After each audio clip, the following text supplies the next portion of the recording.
This Maker Lab Minute is about object colors. Let's go to Inkscape. Okay, so I have an Inkscape document with two objects, a number 1 and a star. So I'm going to change the color of both of these objects. I'm going to change the fill, that's the inside, and I'm going to turn off the stroke on the outside for both of these. First things first, selecting an object. If it doesn't have a fill, you want to wait for the little cross pad to show up next to the mouse arrow.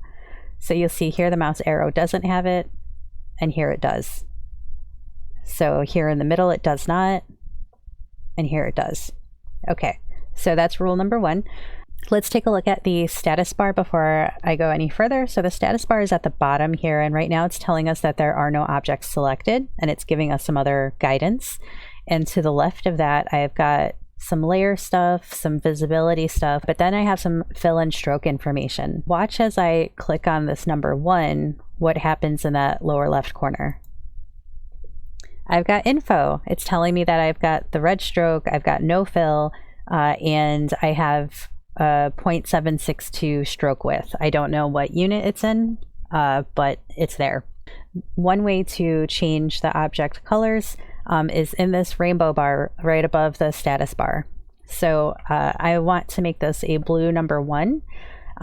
If I hover over the blue, it says click to set fill, which again is the inside, and that's what I want. And then it also says shift and click to set stroke. So I could either make it the same, and then it's a bigger one, or I could decide it doesn't need a stroke at all. And so that's it without the stroke. And that's what I'm going to go with. So the first way is this little toolbar.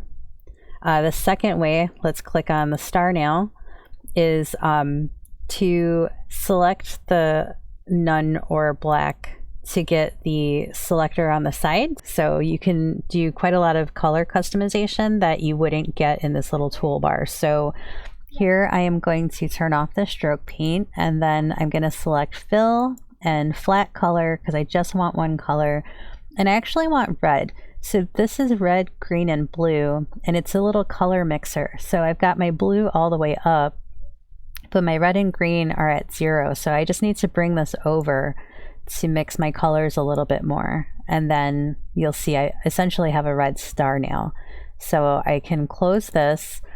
And so we did the toolbar, we clicked on the color here. The other option is to go to object and select fill and stroke, and then it will again open up that same panel. And I think down here I've also got fill and stroke in this menu. So, find the way that works for you and create your own process. So I hope that was helpful, and we'll see you in the next video.